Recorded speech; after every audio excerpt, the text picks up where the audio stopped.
boil at constant temperature. So they are binary mixtures made up of two components, and they are basically contain same composition in their liquid state as well as in their vapor phase, and they boils at same temperature. That means it's very difficult to separate the components by the method of fractional distillation. You can't use fractional distillation method to separate them because they got the same boiling point, same composition in the liquid and vapor phase. That's what azeotrophs were. That's what we discussed about azeotrophs.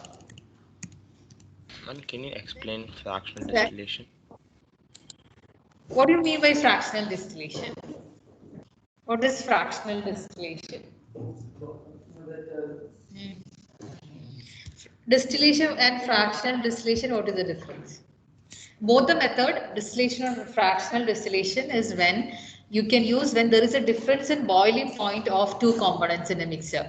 For example, you have two different liquids, one water with maybe some other liquid with 150 degree as a boiling point. Whenever there is a difference in the boiling point, we use fractional distillation. Distillation is when you have a large difference in the boiling point, and fractional distillation is when the difference is very less. 10 at least 10 degrees Celsius, because you're using a fractionatory column. So basically the theory behind fractional distillation, two mixtures, I mean two liquids in a mixture, and when you're heating, basically the one with the lower boiling point evaporates and will be collected separately. That is Ma'am, what so fractional distillation. basically, ma'am, Yeah. fractional distillation is for used for azeotrope, ma'am, because the compositions are very small, right? Yeah, but you cannot use fractional distillation method when the composition of azeotrope, like they have the composition azeotropes because of the same a specific composition when they reach, and after that you cannot do fractional distillation. That's what they said.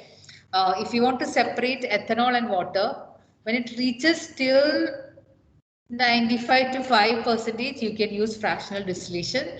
Once it reaches 95 to 5 percentage composition of ethanol and water mixture, after that you cannot separate by fractional distillation.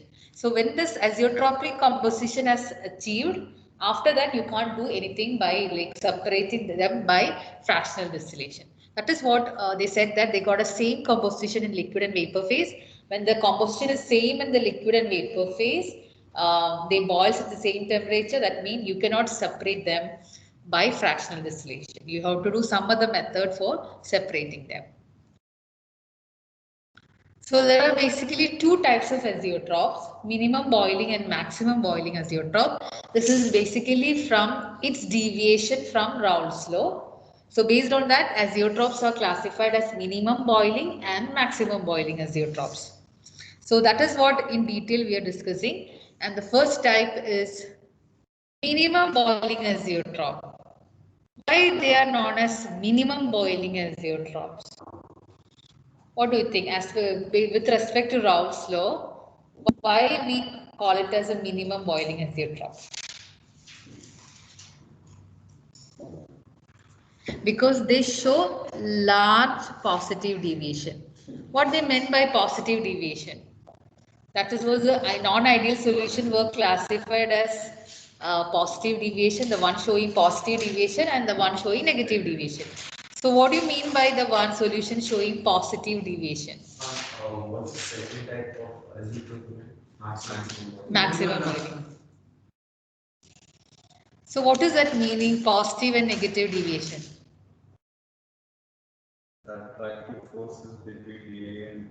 Yeah, but what is the result? The minimum, I mean the deviation is positive and deviation is negative mean. I think we are discussed about the graph. Two graphs were there. One for the positive deviation, one for the negative deviation. So positive deviation means vapor pressure will be more than what you calculated from Raoult's law, right? So here, this kind of solution, minimum boiling azeotrope mean, they show very large positive deviation mean their vapor pressure will be more than what you calculated from Raoult's law, right? So that means you just need a little bit more energy supplied so that they can easily boil, they can reach the atmospheric pressure. Because boiling is when vapor pressure is of a liquid becomes equal to atmospheric pressure.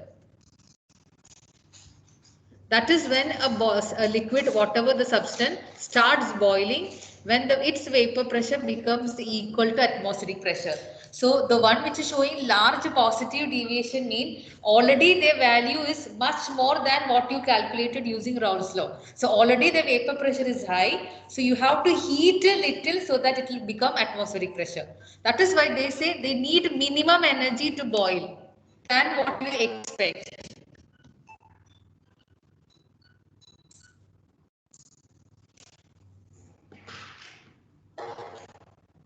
Okay.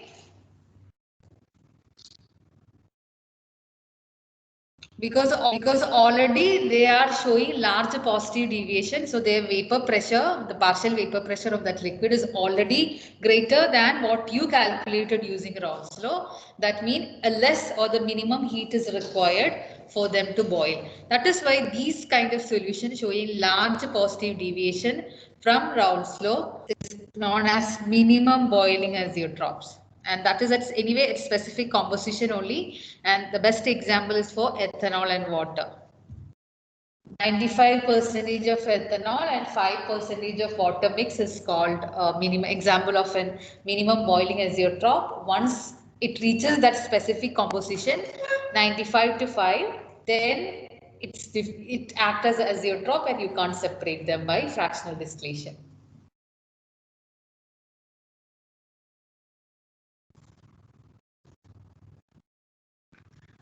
And just opposite of this will be the maximum boiling azeotrough. They show negative deviation. Negative deviation means their vapor pressure will be less than what you calculate. So you have to heat more than what you expected to reach its atmospheric pressure.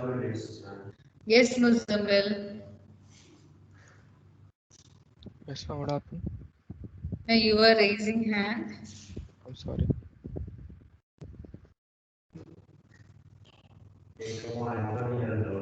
This is the same note that you uploaded in files? Yeah, it's already uploaded. All these notes are uploaded.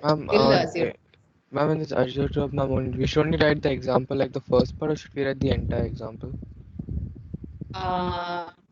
This is just explanation. You just write the example here also under the minimum boiling. In exam, if they ask us for differentiation, when we can just for like minimum and maximum azeotrope, ma'am. And the definition. What they mean by minimum boiling mean the one which is showing large positive deviation, and maximum boiling will be large negative deviation.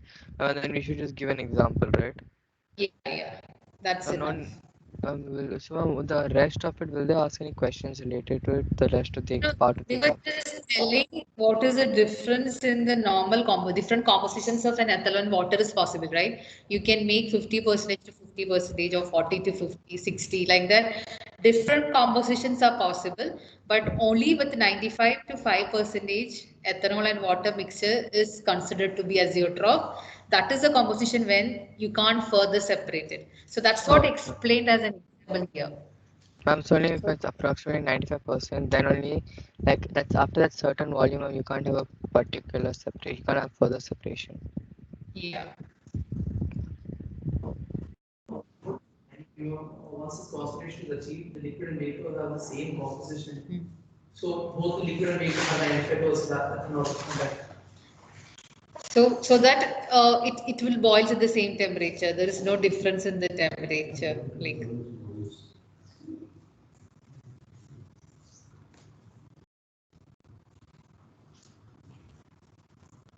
Similarly, you can go for maximum boiling azeotrope. The same thing, only thing is that you have large negative deviation from Raoult's law.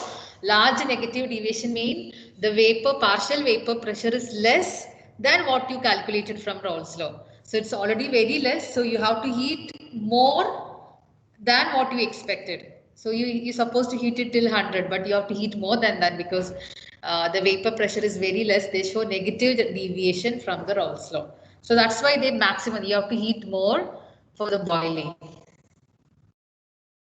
And that too, again, the specific composition is there, nitric acid and water mixture. only at 68% nitric acid and 32% of water by mass. They act as an azeotrope, and at that composition, the boiling point is 393.5 Kelvin. Anyway, that composition is enough. With the example mean, you can write nitric acid and water mixture of 68% to 32%. That is when it acts as an azeotrope.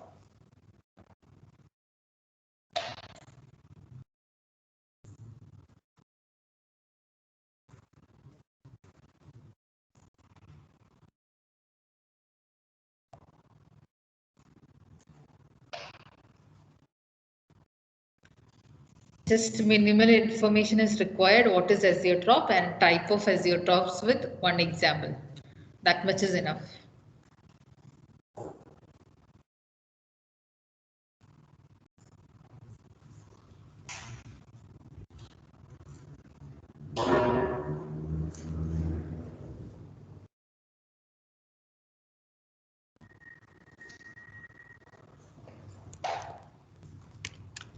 Ma'am.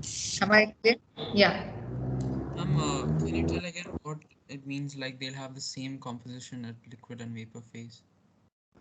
See, their composition mean number of particles of nitric acid and water inside the liquid, and the number of particles of nitric acid and water in the vapor state. That ratio will be same. 68% nitric acid and 32% by water mean that should be the composition. If you take 50% of nitric acid and 50% of water and you're mixing them to make a solution, that is just a solution of nitric acid and water that is not acting as an azeotrope. So azeotropic solution of nitric acid and water means you should be taking 68% of nitric acid and 32% of water, because at that particular composition, the vapor phase also will have the same composition. The percentage of the amount of particle vaporizing from nitric acid and from water also will be the same ratio, the composition. That is when it is known as an azeotrope. Okay, ma'am. Ma'am, so if you take a 50% nitric acid solution and you start boiling it, then will it come to this composition and then further it cannot be separated? Yeah, Okay. that's what they. Further, after that, once it reaches this composition, you cannot use a fractional distillation method to separate them. Same like in the case of ethanol and water. But here, this is maximum boiling. The temperature will be more than what you expected from Raoult's law, because they show negative deviation. They got a less vapor pressure than what you calculated. So the temperature will be more. More. That's why it's 393.5.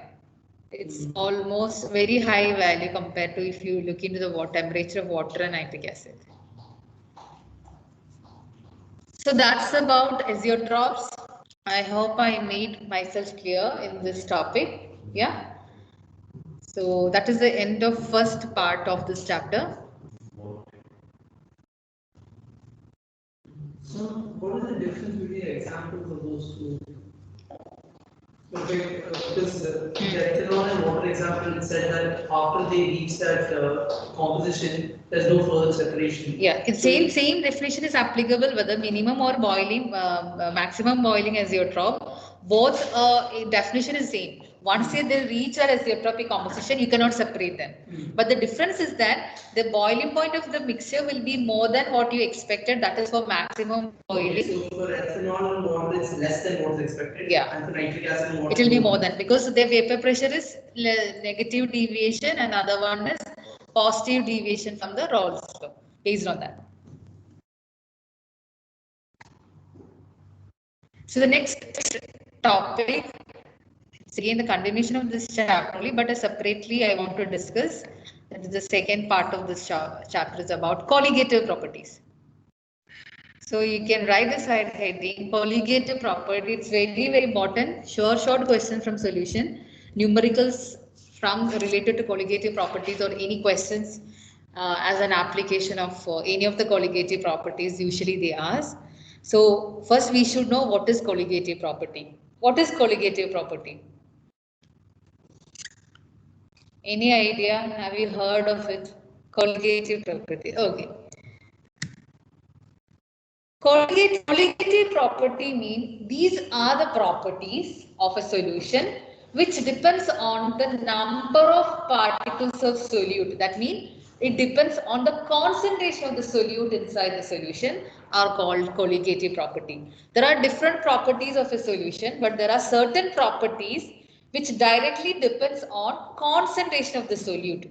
Concentration of the solute mean the number of solute particle irrespective of its identity. That means if you're adding sugar to the water, if you're adding salt to the water, you're adding copper sulfate to the water, same quantity of water is taken and same quantity of these things are adding. 1 gram of sugar, 1 gram of salt and 1 gram of copper sulfate. So here the quantity how much you're adding is makes a difference in the property of water rather than which type of substance you're adding.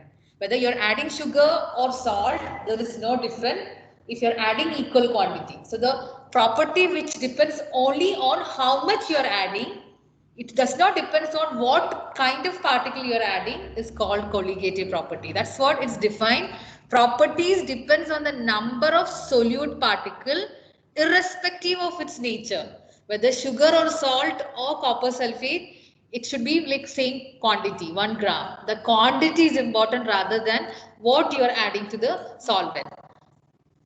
Relative to the total number of particles present in the solution is called colligative property. That means the properties which depends on the concentration of the solute rather than the identity of the solute.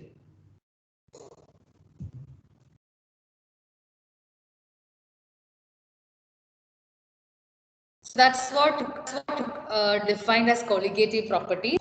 Properties which depends on the number of particles. Very important definition. Colligative property depends on the number of particles present and number of solute particles present irrespective of their nature. So basically we are dealing with adding a non-volatile solute, the third case where you got a solvent and you're adding non-volatile solute to the to make a solution. So that is the case we are discussing under colligative property. We are adding a solute which is non-volatile. So we already discussed this case as a third case in Raoult's law. First case was just a pure solvent where we defined vapor pressure. Second case was two liquid mixed together to make a solution, that is liquid mixtures, where we defined Raoult's law and we got an equation, etc. And the third case where we were adding a non-volatile solute to the solvent. So in that case, what was happening to the vapor pressure? When you add a solute, what happened to the vapor pressure of the liquid? When you add a non-volatile solute, say example, you add sodium chloride to water, what will happen? Vapor pressure. Vapor pressure decreases. Why? Because the non-volatile substances block the vapors from. That means normal vaporization of the liquid is what you can say disturbed by the presence of the non-volatile solute in the surface of the liquid, right? At the surface of the solution. So that's what important to note. There are 4 different colligative properties that we are discussing, and the first among them is relative lowering in vapor pressure. This is the first colligative property or first example for the colligative property. That means the vapor pressure of a solution will be less than that of the pure solvent. If you take vapor pressure of salt solution, sugar solution or copper sulfate solution in water, then its vapor pressure will be less than pure vapor pressure of the water. I mean vapor pressure of the pure water.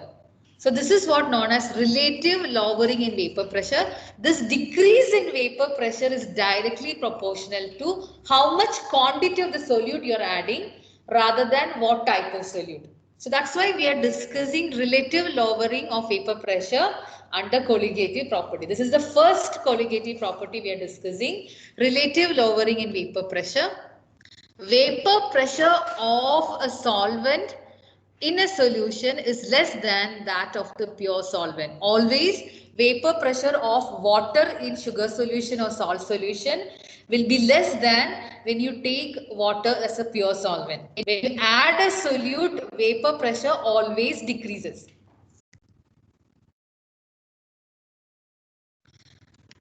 So lowering of vapor pressure depends only on the concentration of the solute and it is independent of their identity. That's what I said, whether you add 1 gram of salt, 1 gram of sugar or 1 gram of copper sulfate, the decrease in vapor pressure will be same because you added the same quantity. Irrespective whether you are adding salt or sugar, the quantity makes a difference in the lowering of vapor pressure. So the decrease in the vapor pressure by the addition of a solute depends on how much quantity of the solute you are adding, irrespective of what solute you are adding. That's what it is coming under colligative property. And for such kind of solution, when you add a non-volatile solute to a solution, Raoult's law is again applicable for such kind of solution. But here it will be with this way, partial pressure is directly proportional to mole fraction of the solvent, only volatile component. So with respect to solute, you can't do anything because solute is a non-volatile component.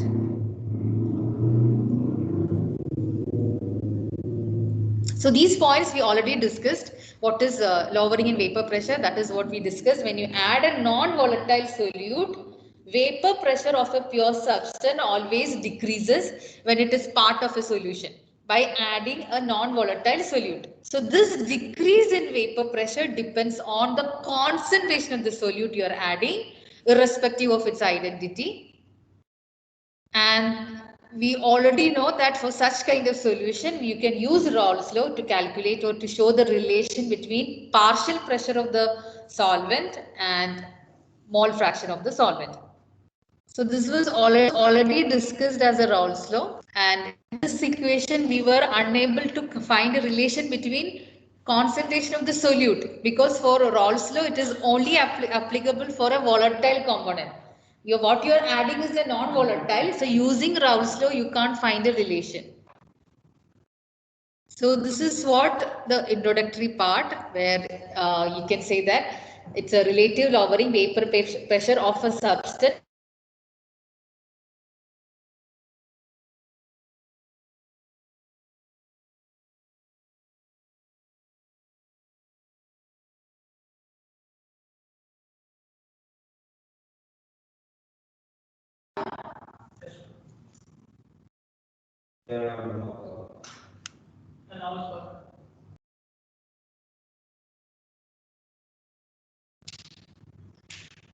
Okay, yeah, am I audible now? This is for all types of solutions, right? Not all type of solution when you add a non-volatile solute to a solvent. Then only colligative property applies. Yeah, because we are talking about solute, concentration of the solute, right? Colligative property depends on a concentration of the solute, or you can say number of particles of solute. So this is the solution made up of a solvent plus a non-volatile solute in a solid state. Just like take an example of adding sodium chloride, salt to the water or sugar to the water. Okay, so let's see. Can we write that? Yeah, you're supposed to write. Do you write a formula in that for the? This is already you know, so no need to write it again. If you want to write, you can write it. But when that formula doesn't apply here, it is between normal. No, we were just talking like from the introduction part. As per the Raoult's law, also, this is what the relation between, because they are using P0 this in X1, right? Chi1, yeah. P1 not Chi1. Ma'am, when will you upload this PPT? This one I will upload within another 1-2 days. Okay. So now we know that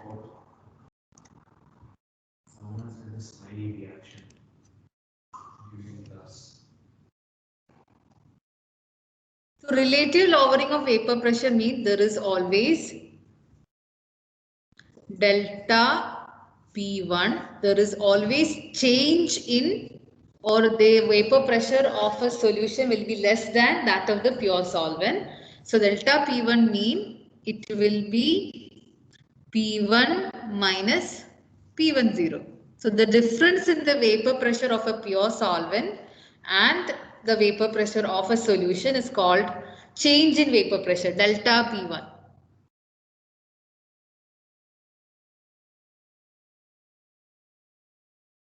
I mean the reverse.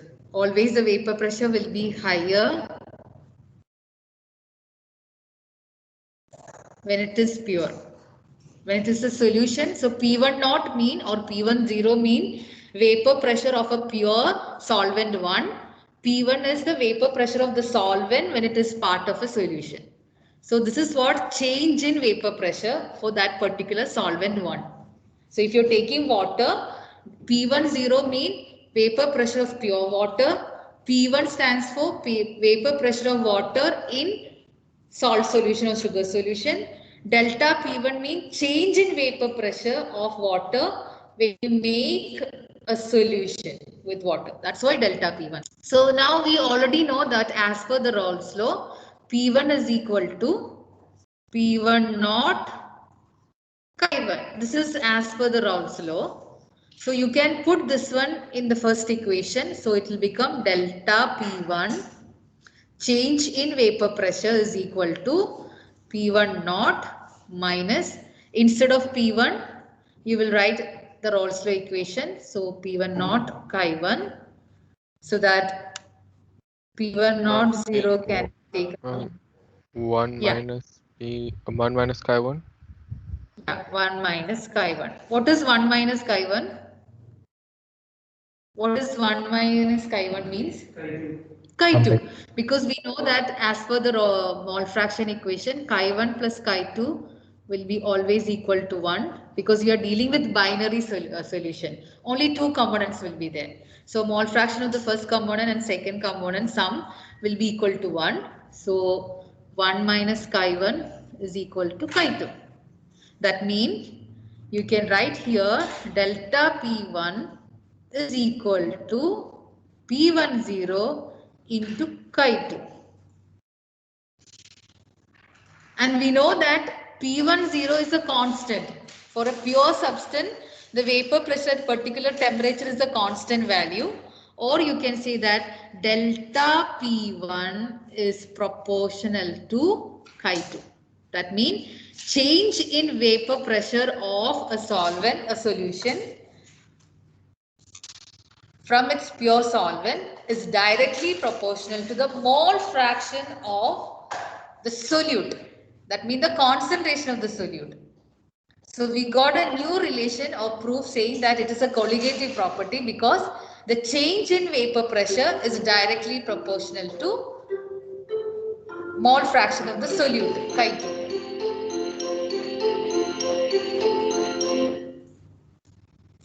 So relative lowering change in the vapor pressure or decrease in vapor pressure is directly proportional to mole fraction of the solute, that is Chi2.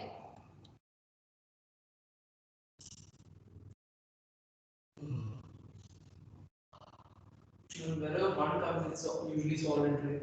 Yeah, 1 is always for solvent and 2 for solute. So Chi2 is the mole fraction of the solute and delta P1 is the change in vapor pressure of the solvent.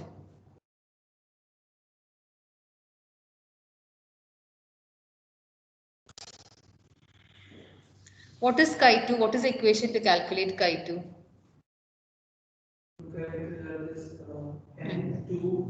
NB divided by NA plus NB. Yeah, or in terms of 1 and 2, N2 Chi2 is equal to N2 divided by N1 plus N2. So if you apply that equation here, we know that N1 plus N2 will be very much less than that of N1. Or you can say N1 plus N2 can be taken as N1 because always solvent will be more in number of moles, more in quantity than that of solute. if that is the case, the delta P1 is equal to P1 naught chi2. That was the equation. And this equation can be modified as P1 naught into, this is not chi, this is, okay, just write N2 by N1, or you can write delta P1 by P1 naught is equal to N2 by N1. So this is the another equation in terms of the number of moles. So delta P1 is equal to P10 minus P1 divided by P10 is equal to N2 by N1. So this term, the entire term, that is delta P by P10 together is known as relative lowering in vapor pressure. P1 naught 0 minus P1 divided by P10 together this term is known as relative lowering of vapor pressure.